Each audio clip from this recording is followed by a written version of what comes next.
but we also think it's important for it to, you know, go out into all other states. So we're planning to take the films on the road. I think we've already shown it. We've shown about a couple of films that in just recently virtually at the Theatre from Tato Festival. And more will be announced in due course. But we think that we can't say that it has set out to achieve its goals. We think we are well on the way of doing that. And we're trying to engage more and more people. That's good. That's good to know. Well done on that project. It was a very nice project. We commend you for that.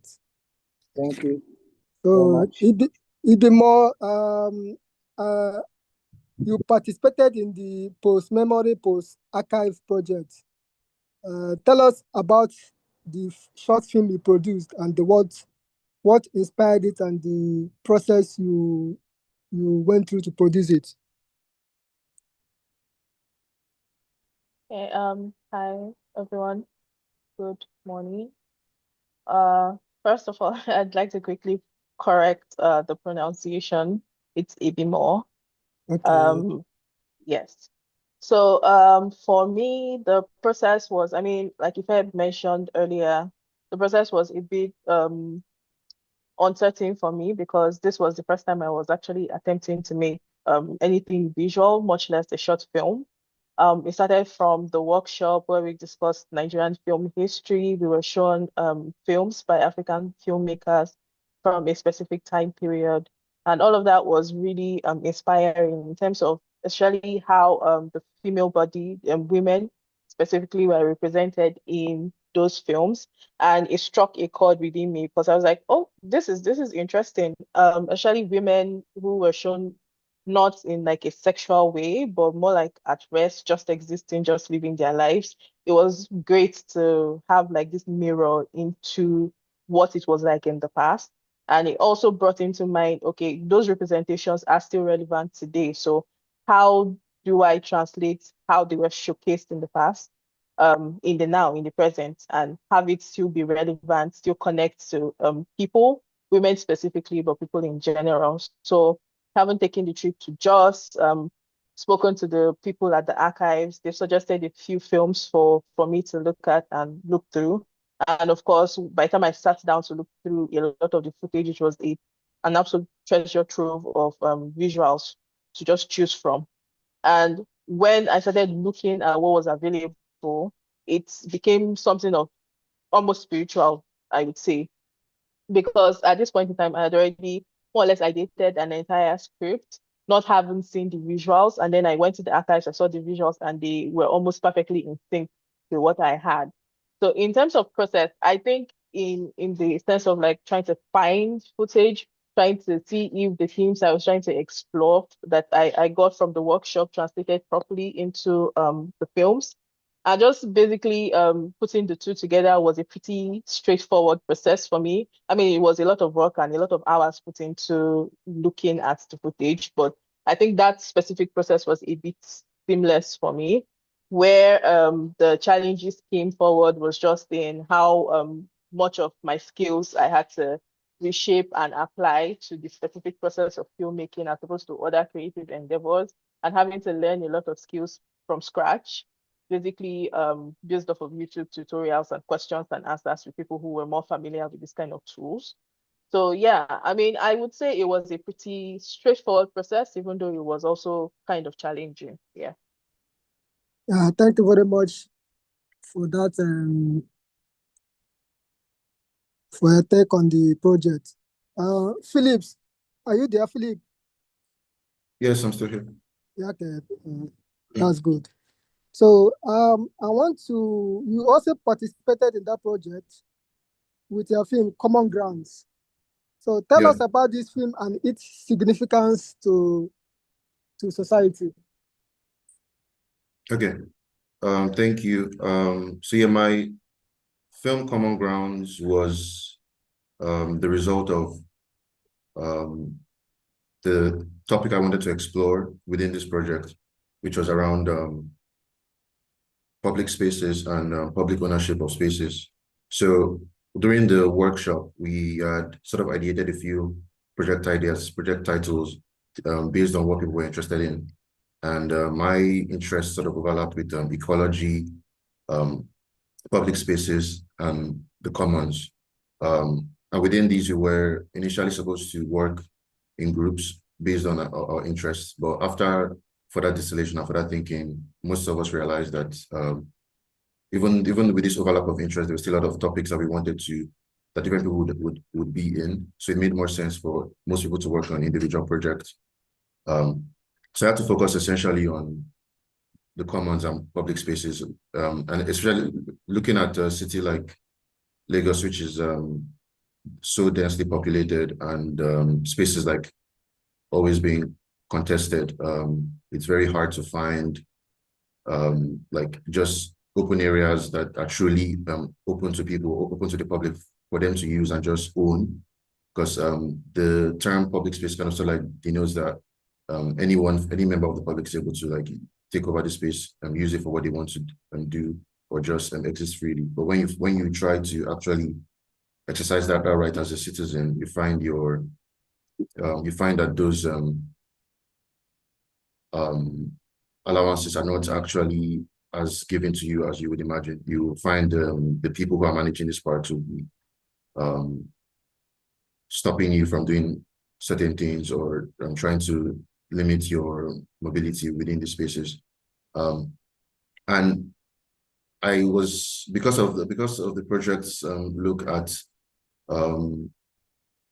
early cinema and early Nigerian history, I was just interested in like our more indigenous ways of sharing space and owning space, and even constructing compounds, constructing spaces for indoor living, outdoor living, for places to sleep and places to play. And also knowing that the population of Lagos, the explosion is a relatively recent phenomenon. Like, it's always been considered a densely populated place, even as about 100 years ago. But looking at the population now, it's still quite a stark contrast. So even though a lot of people were settled in areas like Lagos Island, having like 200 to 400,000 people in that area, they considered that to be densely populated. But now we have millions of people in the same area, and it just shows how much worse, or how much, I guess, more congested Lagos can still become. And so upon visiting the archives, going on the various research trips that Ife has spoken about, I was hoping to see just like everyday activities of people, like just people walking in the streets, people playing in playgrounds. But unfortunately, these were not, at least during the colonial era, these were not images that were particularly, I guess, important to the people who were running the colonial cinema. So I couldn't find a lot of useful material on that.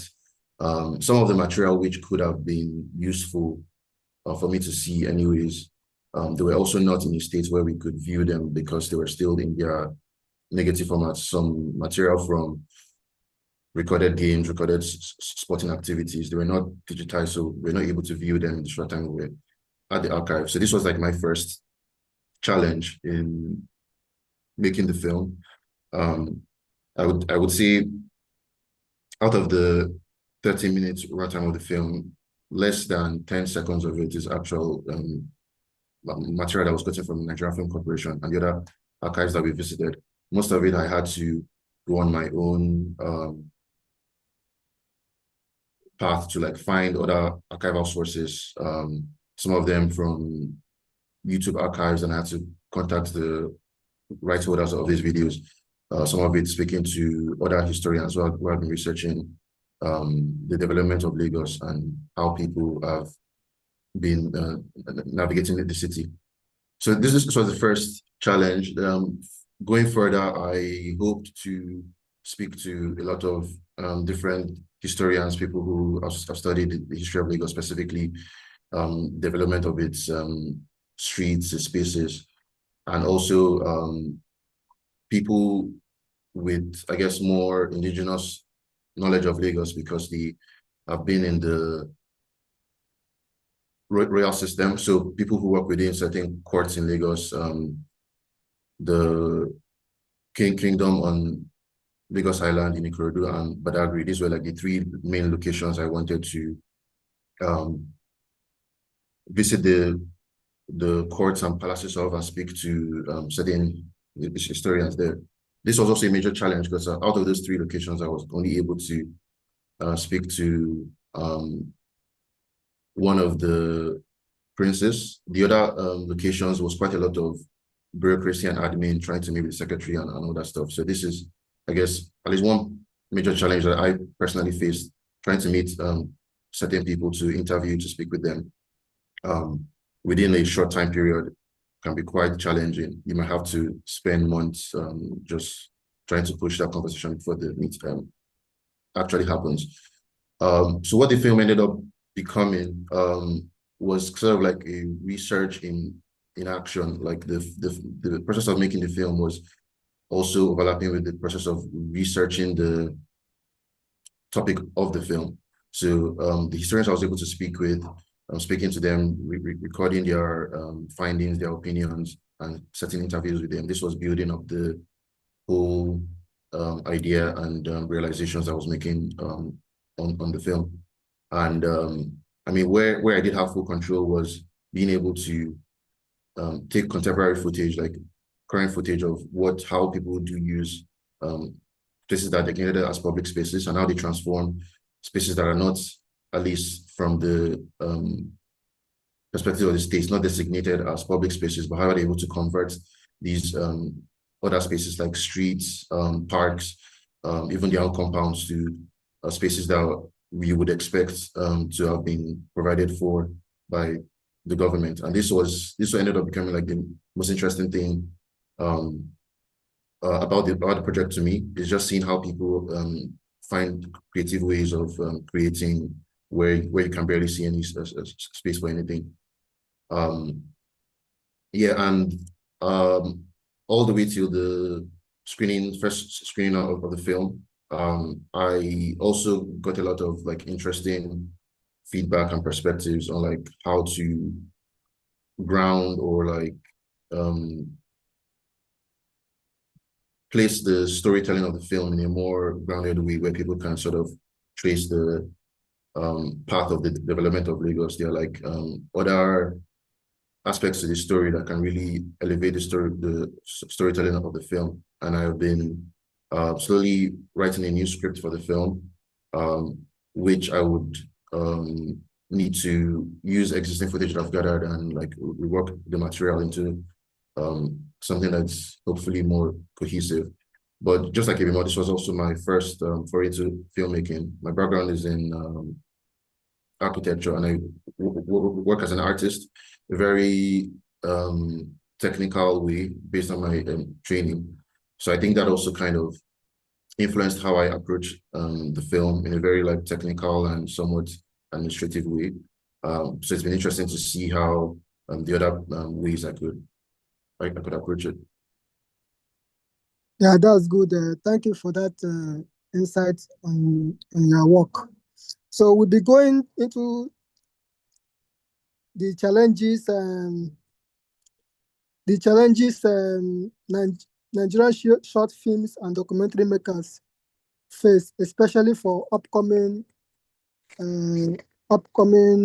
filmmakers. Also, how the challenges they face in producing their work, and we're going to look at it from the post-memory, post-archive project as an example. So this question goes to Ifeoluwa. Ife, I want you to talk about the challenges you faced in this project. I mean, the whole team faced in this project in terms of funding and partnership in running the project and producing the films. Can you talk about the funding and partnership challenges? Okay, so I would say that whenever you're working with archival footage, right, again, expectations are not always the reality, right? For somebody like me now, who had to look through Nigerian films from the 70s and the 60s and the 80s, not a lot of these films are accessible. Some of them are lost to time, right? So it's the kind of thing where one of the challenges for me off the bat was access to Nigerian cinema from the celluloid era. I only seen a couple.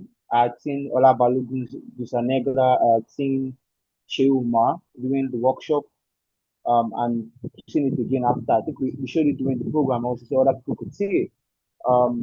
But films like Music Man, Ajani Ogun, Visitor of the River, all of those films, a bit difficult to get access to, or even some of them are lost. So a big challenge initially for me was that. For a lot of the others, there was also funding. So it was important that to kind of tailor their projects to the funding we're going to receive. There was somewhat of a cap as it was expected. So there were people who had to kind of strip down or go in different directions because the costs for their films were going to be prohibitive, right?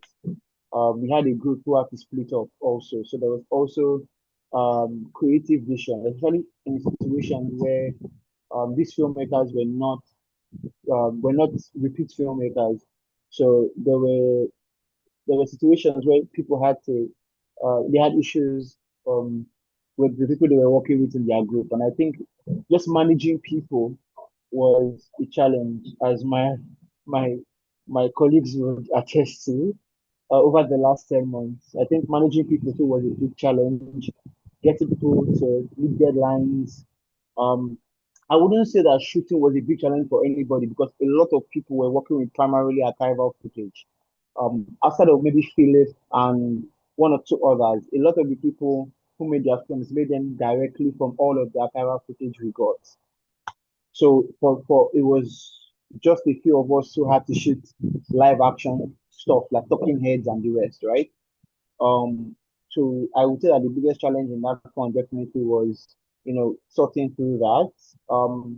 As far as funding was concerned, since it was funded directly by the institute or the government institute, nobody had to really run out to look for extra footage.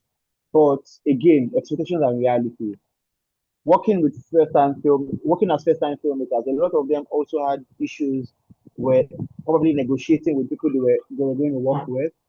So I know I had to come back to me to ask if there was going to be extra funding because they weren't able to make their films within the budget they had drafted. So I think that again was a consequence of just first time filmmakers. But we tried our best to be hands-on and assist in any way we could. I would say that um, outside of the project, a big problem for filmmakers, especially working in the film industry today, has always just been not only funding but prohibitive cost and access. A lot of spaces that people need to access to shoots and are not. There's a lot of bureaucracy. Working on the project on the side around Nigerian heritage, and I had to access, for example, Tafawa Balewa Square. It was insane. Um, if not because of the intervention of a particular person, we probably would have access to space, and it was important. So I think a big challenge, right, also is just cost. I think there needs to be policies that support filmmakers or provide funding for young filmmakers. Just in the way that the institute was able to help fund this, there needs to be governmental support um, for younger filmmakers to sort of experiment. Because the truth of the matter is, filmmaking is you might read all the theory, but in practice is when you improve and when you get better. And I think there needs to be an avenue for filmmakers to be able to on their own experiment with support, right? Filmmaking pulls together 250 something trades, right? It's always going to be something that is going to be cost intensive, right?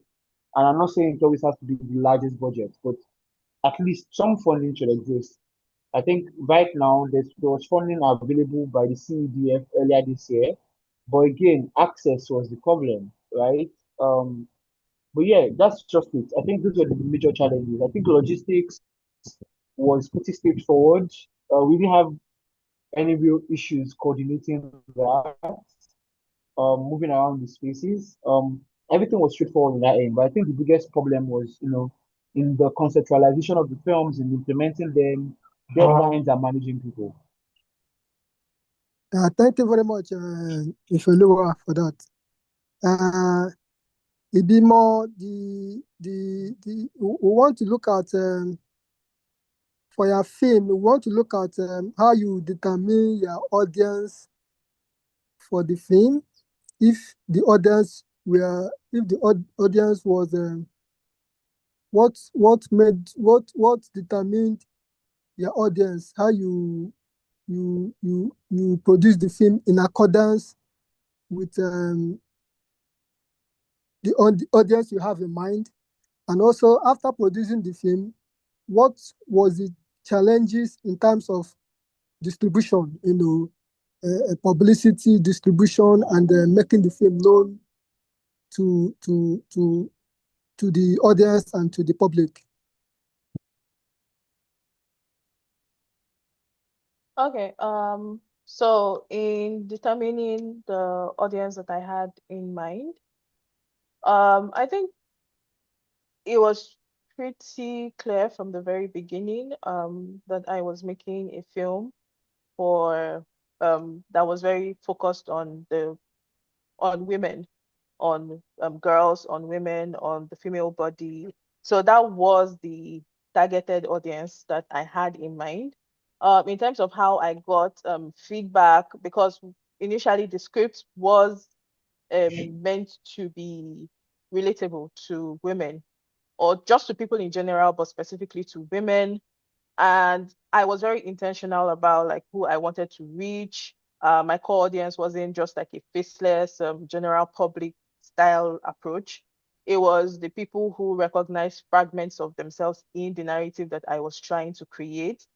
And I wanted to speak to, like I said, women specifically, but also artists, people who presented as women who had gone through life in Nigeria, experienced a lot of the societal pressures and challenges that we had to face growing up in Nigeria as a woman. And, people who were trying to get to a point of clarity as opposed to, just like the emotional spectacle of it all. So what I did first to get this process underway was that I wrote the first draft of the script long before I saw the footage that was available at the different archives that we went to. I had the first draft of the script ready and I sent it out to I think in publishing they're called beta readers. So I sent it out to some beta readers and it was across board. So it wasn't just women, it was women and men, a mix of them who read the first draft of the script. They had thoughts, they had experiences they shared with me that they felt were important aspects to integrate in the script. The script actually went through about 5 to 6 rewrites before the final version that made it into the film. And just having people see that and confirm that, yes, I can relate, yes, I understand, this feels very personal to me, was a personal victory for me because it felt like I had done what I set out to do. And then once the narrative, the script was ready, the narration, the recorded voices narrating the script that would go into the film was done. I sent those out again to people just to get feedback on whether or not, it was translating off the script into voices. And then once we got feedback on all of that, it was incorporated into the visuals of the film, which I now sent out a final time for a lot of people to look at again, give me thoughts, opinions, suggestions, that sort of thing. And of course, it's still an ongoing process because, again, first time filmmaker. So this is my first attempt at this. And I am really just trying to make sure that it's the best possible version that it can be. So that is what the aim is. And thankfully, the first run, I had a lot of feedback. Most of it was positive. So that tells me that at least I'm doing something right. So yeah. In terms of distribution problems, I think that's one of the major challenges as a first-time filmmaker who is not very familiar with navigating the space. Beyond, of course, the film premiere that happened in August, a few festivals have reached out asking if they can screen the film at their festivals. And so, that's great, that's fantastic. But on a personal front, it's still just me doing a bunch of research to see where the film can go because I don't have a lot of resources or information at my disposal. So if people haven't reached out to me directly and be like, hey, we want to screen your film, we want to show it at so time, and we want to have a conversation. I have personally gone to people and said, hey, can you screen my film? So it's been a bit of a challenge on that score, because again, a learning process, and there's not a lot of information. I can't just go on Google and tell Google to list out like local festivals and international festivals that I can submit my films. I have to go to people who have done this in the past before, who have successfully submitted their films to festivals, and they will give me some sort of idea on what the process has been like. And in my experience, there's been quite a bit of gatekeeping in how these things are done. So it's still, again, just a learning curve for me. And I do believe that, in time, of course, it will be a process that would be figured out. It's not rocket science, but for now, yeah, those are the challenges.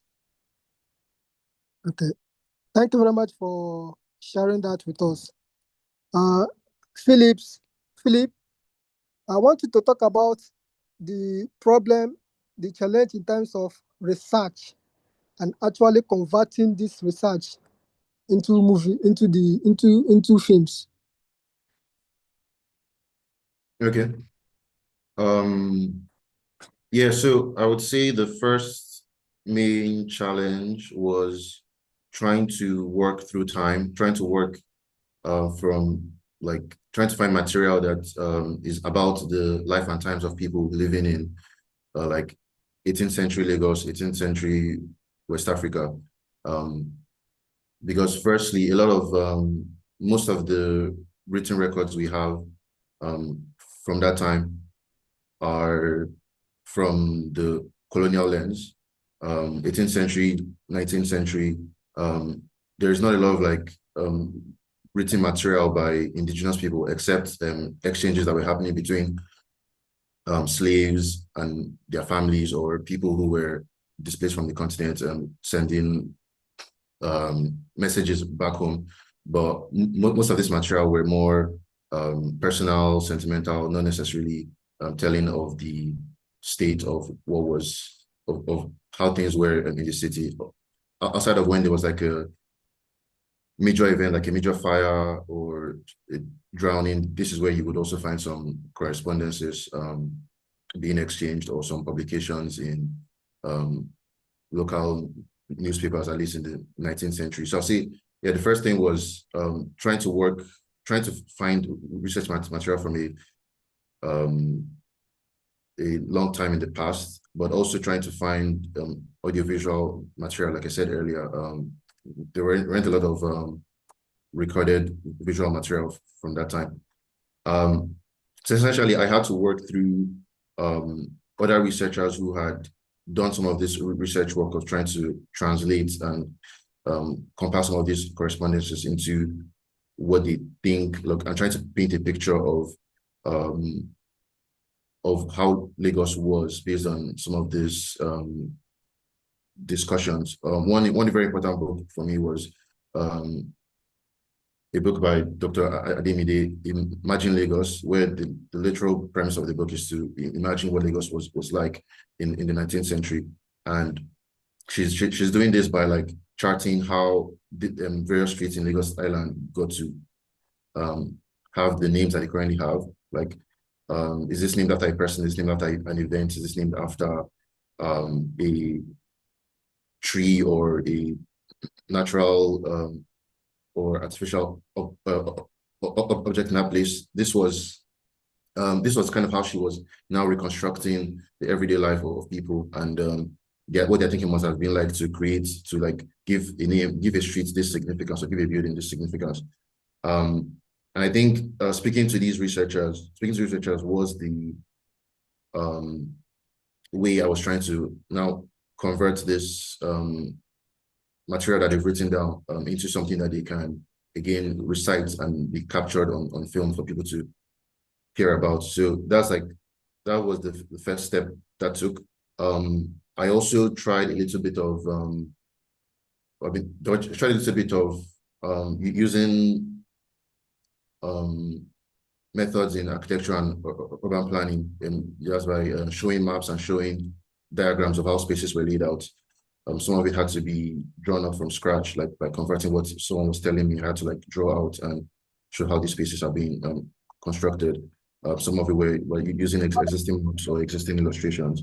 I guess another way could be by reenactment or fully animating a scene, but those would be quite more expensive and more time intensive. So within the constraints of the film, these were the methods I tried to use to visualize what the spaces must have been like for people.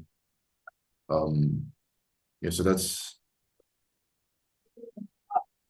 Yeah, thank you very much, Philip. So if I want you to talk about the possibility, some of the possibilities in filmmaking in terms of awards and deals and contracts. Recently this documentary Mado by Nigerian Jewel Kachi Benson won the Emmy Award. It's a documentary film that won the Emmy Award. And do you see some of these films by produced in line with the post-memory post-archive project? Do you see the possibility of them winning any national or international awards?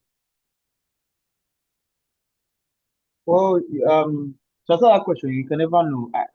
Honestly, for me, I, awards are never the measure of the quality of a film, right? I guess the most important thing for a lot of people within the context of this project was to how do we measure impact? How do we have conversations? We wanted to have conversation starters, right? But if it's talking about awards, yes, there's always possibility for that. If the filmmakers own the films, right? I think that's a very, very interesting relationship. Usually, when people fund the films, there's usually like a back and forth about the IP and what percentage of this they're going to take. But because of the model we were working within this project, the filmmakers own their films 100%. So they are going to be able to, outside of the context, the tour we're gonna have, they're going to be able to apply for festivals outside of us. They're going to be able to do whatever they want to do with it. So I do see people when they apply, definitely are going to get into festivals. The films were great, and there are people still working on them and improving them day by day.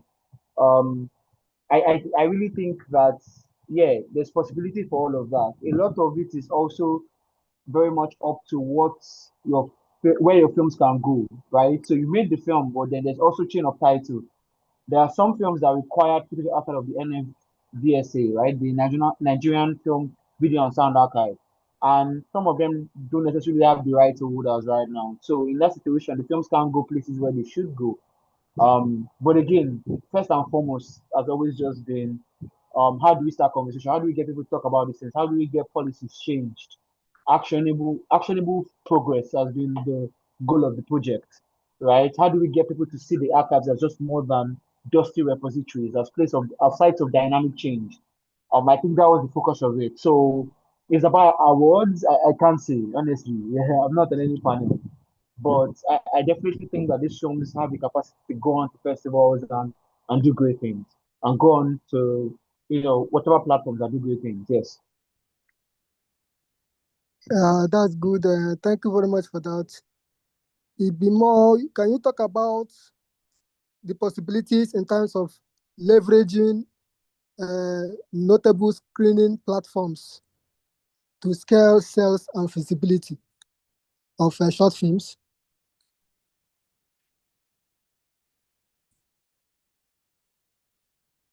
Sorry, can you repeat that? I mean, the possibilities in leveraging notable screening platforms to scale sales and visibility for documentary and short films. Oh, okay. Thank you. So, I think, of course, that there's a huge opportunity there. Visibility for any artist is basically currency.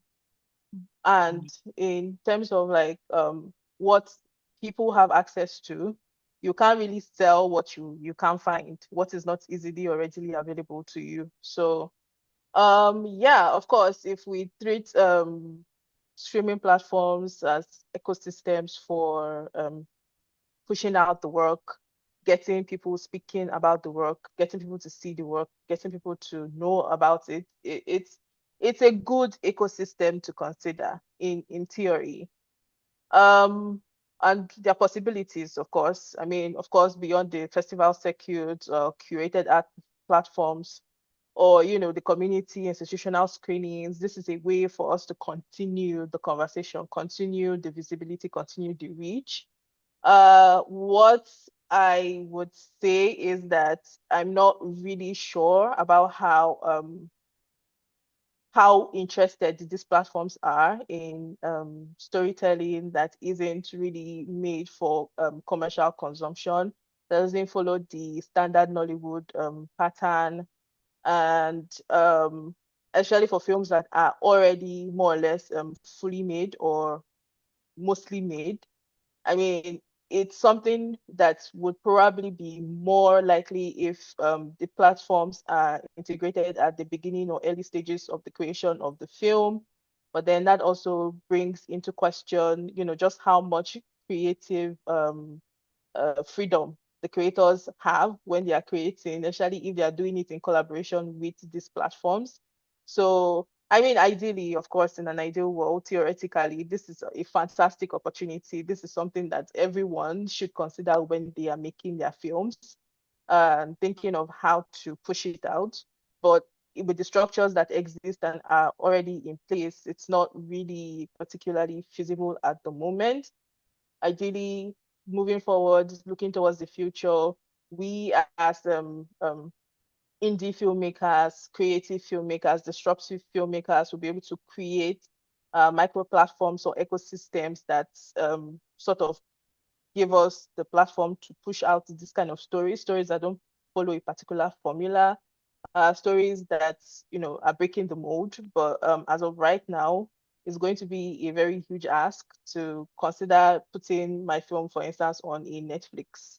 So yeah, I think that's where we're at. We just need a bit more time to figure out what these systems look like for us and how they can be beneficial to those kind of platforms in a way that is, balanced, so that no side feels like they're losing out on anything. Yeah. Yeah, thank you very much. Our time is almost up. So before we go, I want each of us to give a quick advice to Nigerian upcoming filmmakers. What advice do you have for Nigerian upcoming filmmakers on how to navigate the film industry? If you can go first, then Ibimo, then Philip, just within 15 to 20 seconds advice each. I guess it's do it though. I'm not myself. I'm coming. I'm not sure. I don't think that I'm established or anything. But I think the advice is just keep honing your craft, right? At some point they can't ignore you. I think you have to be so good that they can't ignore you, right? Forget the noise. That's it. Just work on your work, work on yourself, improve your craft, and everything goes up from there. Thank you very much. Ibimo, any advice? Okay, well, in my case, I would say it feels a bit trite or dismissive to just say, just do it, just do the thing, try and fail like again, and then try some more. It sounds trite, but it's true, because if you don't start, you're never going to finish. So yeah, just start, just try, and take it from there. Whatever comes your way, it's a good thing that you start. Thank you very much. Philip, any advice? A quick one. Okay, I think what I'll say can be applied to almost any creative pursuit, but I think especially for filmmaking, which is quite an expensive craft, is for you to just do what you can with the resources you have. Like, don't really let funding and distribution and other opportunities like slow you down or deter you. There's a lot of creativity can also be found in trying to make do with what exists, like the little you have. And I think there's a lot of reward that comes from also being able to overcome those hurdles, finding ways around them, And in some cases, like literally impossible. Like you need to shoot somewhere and you have to pay a certain amount of money. But I think just thinking about how you can overcome that also leads you to very interesting places.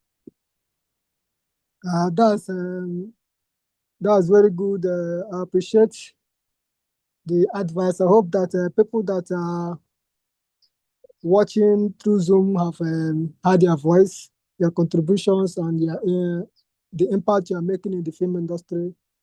The panel is a good one.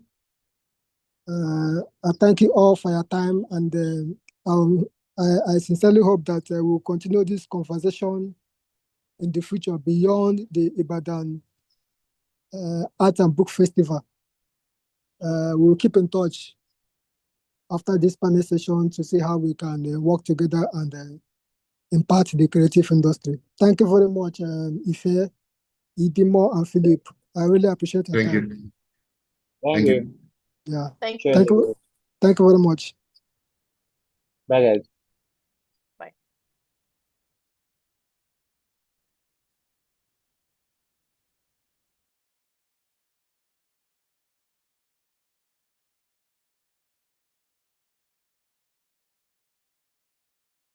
When is the next panel happening?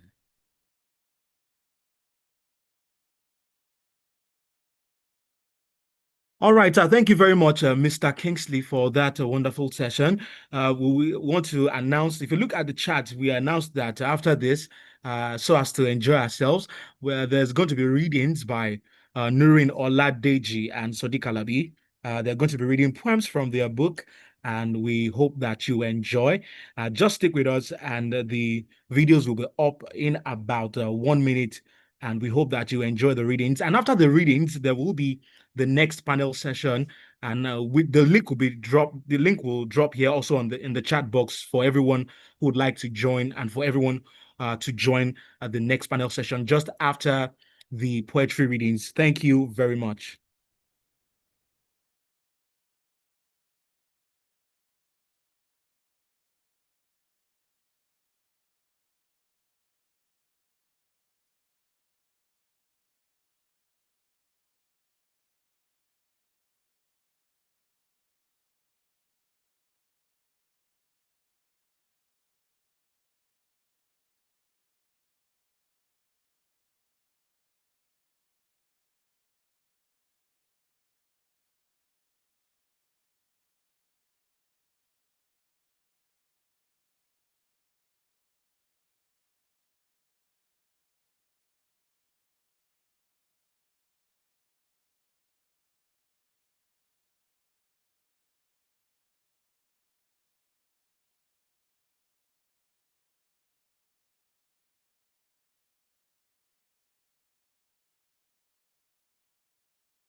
Yes, sir.